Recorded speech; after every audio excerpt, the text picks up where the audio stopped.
மகா நவராத்திரி வருடம் தோறும் 9 நாட்கள் இந்துக்கள் மிக விமரிசையாக கொண்டாடும் பண்டிகை. நம் தமிழகத்தில் கல்வி கூடங்கள், தொழிற்சாலைகள், ஓட்டுநர் சங்கங்கள், சிறு குறு நிறுவனங்கள் மட்டுமல்லாது வீடுகளிலும் கூட சரஸ்வதி பூஜை மற்றும் ஆயுத பூஜையாக கொண்டாடப்படும் பண்டிகையாகும். நாம் படிக்க பயன்படுத்தும் புத்தகங்கள், தொழிலுக்கு பயன்படுத்தும் கருவிகள், ஆயுதங்கள் என அனைத்தையும் பூஜித்து வணங்கும் அற்புதமான சனாதன கலாச்சாரத்தை பறைசாற்றும் நவராத்திரி பண்டிகை. நாம் இதனுடைய சிறப்பை பற்றி எந்த அளவுக்கு சிந்தித்திருக்கின்றோம்? மகா நவராத்திரியின் ஒருபுறம் மலைமகளின் 3 வடிவங்களான மகேஸ்வரி, கௌமாரி, வராகி, அலைமகளின் 3 வடிவங்களான மகாலட்சுமி, வைஷ்ணவி, இந்திராணி, கலைமகளின் 3 வடிவங்களான சரஸ்வதி, நரசிங்கி, சாமுண்டி என 9 வடிவங்களை வணங்கி ஆராதனை செய்தாலும் கூட பார்வதி தேவியின் 9 வடிவங்களையும் தனியே ஆராதிக்கின்றோம். அது ஏன் தெரியுமா? உலகில் எங்குமே காண முடியாத தனிச்சிறப்பு வாய்ந்த இந்த நவராத்திரியின் மற்றும் ஒரு மகோன்னதம் என்னவென்றால், இயற்கையின் வடிவமான பெண்களின் பருவங்களை, பெண்களின் தன்மையை நாம் போற்றி வணங்குகின்ற 9 நாட்களாகும்.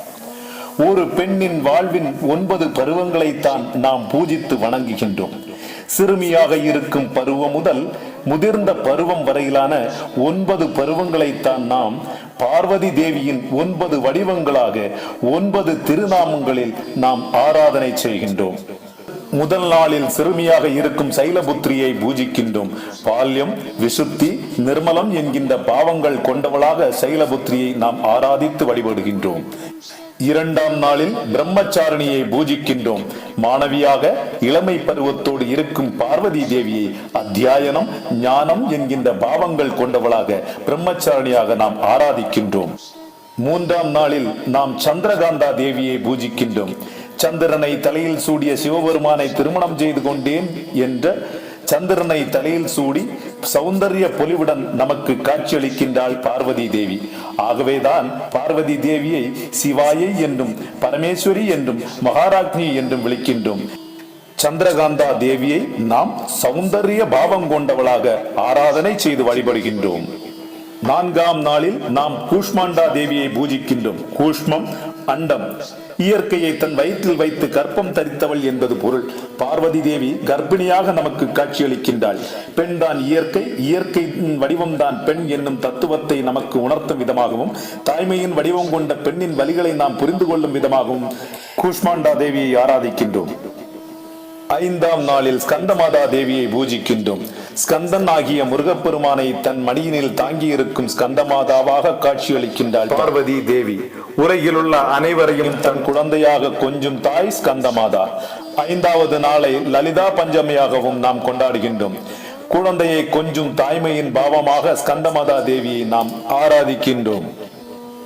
6ஆம் நாளில் நாம் கார்த்தியாயனி தேவியை பூஜிக்கின்றோம். மத்திம வயதை சார்ந்த ரூபத்துடனும் கம்பீரம், வீரம், தைரிய பாவத்துடனும் காட்சியளிக்கும் பார்வதி தேவியை கார்த்தியாயனி என்ற நாமத்தில் ஆராதிக்கின்றோம். 7ஆம் நாளில் காலராத்திரி தேவியை பூஜிக்கின்றோம். மாதவிடாய் நாட்களின் மிக கொடுமையான வலியை அனுபவிக்கும் பெண் ரூபமாக பார்வதி தேவியை ரௌத்ர பாவமாக அனைத்தையும் ஜீரணிக்கும் காலராத்திரி நாமத்தில் நாம் ஆராதனை செய்து வழிபடுகின்றோம். 8ஆம் நாளில் மகா கௌரி தேவியை பூஜிக்கின்றோம்.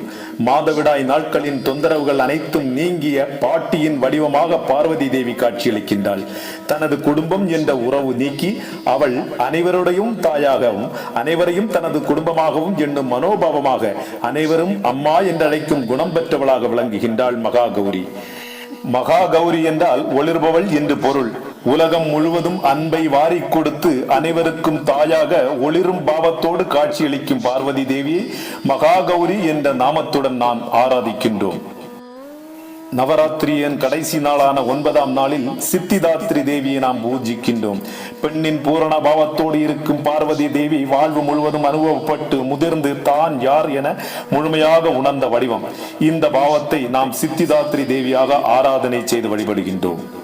இப்படி பார்வதி தேவியை பெண்களின் 9 பருவங்களாக, அதாவது சைலபுத்ரி, பிரம்மச்சாரிணி, சந்திரகாந்தா, குஷ்மாண்டா தேவி, ஸ்கந்தமாதா தேவி, கார்த்தியாயனி தேவி, காலராத்திரி தேவி, மகாகௌரி தேவி, மற்றும் சித்திதாத்ரி தேவி என 9 பருவங்களாக வழிபடுகின்றோம்.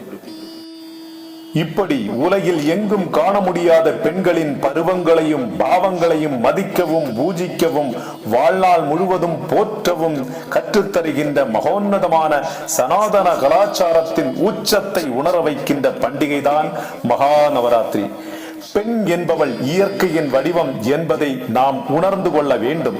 ஒவ்வொரு உயிர்களிலும் சிவசக்தி அர்த்த நாரீஸ்வரராக இருக்கின்றார் என்பதை உணர்ந்து கொள்ள வேண்டும். தேவியின் வடிவமாக பெண்ணை போற்றுவதன் மூலம் ஒவ்வொரு மனிதனும் தன் வாழ்வை உயர்த்த முடியும் என்பது மறுக்க முடியாத உண்மையே. யத்ர நார்யஸ்து பூஜ்யந்தே ரமந்தே தத்ர தேவதாக, அதாவது பெண்கள் எங்கே போற்றப்படுகின்றார்களோ அங்கே தேவர்களும் வாழ்கின்றார்கள் என்ற உண்மையை ஒவ்வொரு மனித மனங்களிலும் ஆணி அடித்தார் போல விதைப்பதையே நவராத்திரி பூஜையின் முக்கிய நோக்கமாகும்.